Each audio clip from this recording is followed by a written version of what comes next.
नमस्कार मु शिवानी शिवानी रेसिपीज को आपण मानक स्वागत। ठंडा ठंडा वर्ष पागरे समस्त पकुड़ी सिंगड़ा खायापी इच्छा हुए। मु आज आपण मानक नहीं आसी खास्ता मिनी समोसा कचोरी रेसिपी। यहाँ आपण मैंने मिनी समोसा कहींपारे, मिनी कचोरी कहींपारे, समोसा कचोरी गोटे मिक्स भेराइटी। तो मुझे नुआ रेसिपी घरे तैयारी करी, बहुत बढ़िया लगी, बहुत टेस्टी खास्ता तैयारी होता। वीडियो को पूरा पूरी लास्ट पर्यंत देखंतु, स्टेप बाय स्टेप सब प्रोसेस बतेबी। तो ये रेसिपी तैयारी करने मुझे 2 कप अटा नहीं जाऊँगी। अटा जगह आपण मैंने मैदा यूज करेंगे। ये आधा चामच लुण ऐड कली आ 2 चामच रिफाइन तेल आ भल भाव या मिक्स करनेली। तापर आम ए अल्प अल्प कर पानी ऐड करके यार गोटे डो तैयारी करने और कभर करके 10 मिनिट पर्यंत छाड़ी नवा। तो यह भितर आम यार स्टफिंग तैयारी करने। स्टफिंग बनवाई मुझे गोटे प्याज को छोट छोट कर काटिकी नहीं, गोटे गाजर आ कैप्सिकम को छोट छोट कर काटिकी नहीं। तापर ये जीरा पाउडर, गरम मसला पाउडर, लुण, लंका गुंड आउ टिके आमचूर पाउडर नहेले चाट मसला पकईकी या भल भाव में मिक्स करनेबा। आउे मुझे चूड़ा पाउडर ऐड करी 2 चामच चूड़ा को ग्राइंडिंग करनी आई पाउडर को ये ऐड कली या भल भाव में मिक्स करनेबा। तो ये देखो ये यार स्टफिंग रेडी होगला। या साइड रे रखीदेबा। गोटे गिनारे 2 चामच घी ऐड करवा आ गोटे चामच अटा ऐड करके या मिक्स करनेबा। आउ या साइड रे रखीदेबा। ये भितर आम अटा सेट हो गला रुटी बनवाई। या बेली नहीं कि यार गोटे रुटी तैयारी करनेबा।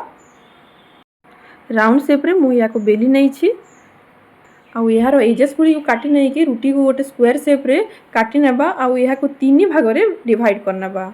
एमती मु जेमती काटुछि आपण माने देखि पारुथिबे। ए सेम प्रोसेस रे आपण माने काटी नेबे। तापर एथिरे हम गोटे सीट नहीं कि या कोन भली तैयारी करिबा। एमती हल्का हाथ रे या मुड़ी की यार गोटे कोन तैयारी करिबा। आपण माने या समोसा शेप मध्य दे पारिबे, नहेले एमती कोन शेप रे मध्य तैयारी करि पारिबे। तापर या भितर आमे बनै के रखिथिबा गोटे चामच स्टफिंग ऐड करिबा। गोटे छोट स्पून साहाय्य रे या भितर स्टफिंग भर देबे। आ घी और अटा रे जो मिक्सचर आमे तैयारी करथिलु या ऊपर एमती लगे कि या आमे सील करनेबा। यह लगेबा द्वारा या भल भाव में सील होइकी रहिबो, फाटिबनी। से सेम प्रोसेस रे आपण माने एमती स्टफिंग भरिकी सबु समोसा रेडी करनेबे। एठी देखंतु गोटे ट्रायंगल शेप रे मु या तैयारी करनेछि। आउ या केते क्यूट दिसुछि आपण माने देखि पारुथिबे। छोट छोट समोसा। तो 2 कप अटा रे पाखा पाखी 10टी समोसा बनिकी रेडी हो जाइछि। एबे आमे गोटे पैन रे या ऐड करिबा। आउ मीडियम फ्लेम रे 2 पट साइड रे टिके सेकी नेबा। एमती सेकिबा द्वारा या ऊपर बबल्स आसीबनी आउ या पूरा पूरी खास्ता और क्रिस्पी तैयारी हेबो। एठी देखंतु या हल्का टिके सेकी हे गलानी। एबे आमे या गरम तेल रे ऐड करिबा आउ मीडियम फ्लेम रे 2 पट साइड रे गोल्डन ब्राउन कलर आसिया पर्यंत उल्टी पुल्टी फ्राई करनेबा। हरबर हेबेनी, जमारू भी हाई फ्लेम करिवेनी, नहेले या बाहरु पोड़ी जेबो आ भितरु पूरा कंचा रही जेबो। मीडियम फ्लेम रे या छाणीबे। एठी देखंतु गोल्डन ब्राउन कलर आसिकी या पूरा पूरी भल भाव में फ्राई हो जाइछि। गोटे प्लेट रे काढी नेबा।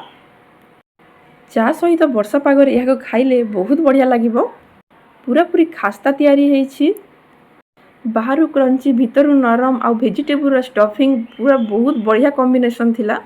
घरे थरे या निश्चय ट्राए करेंगे। केमती लगिला मते कमेंट लिखिकी जणाइबे। जदि आपण माननकु वीडियोटी भल लागि थाए तेबे चैनल को सब्सक्राइब करिके रखंतु। Bye bye. जय जगन्नाथ।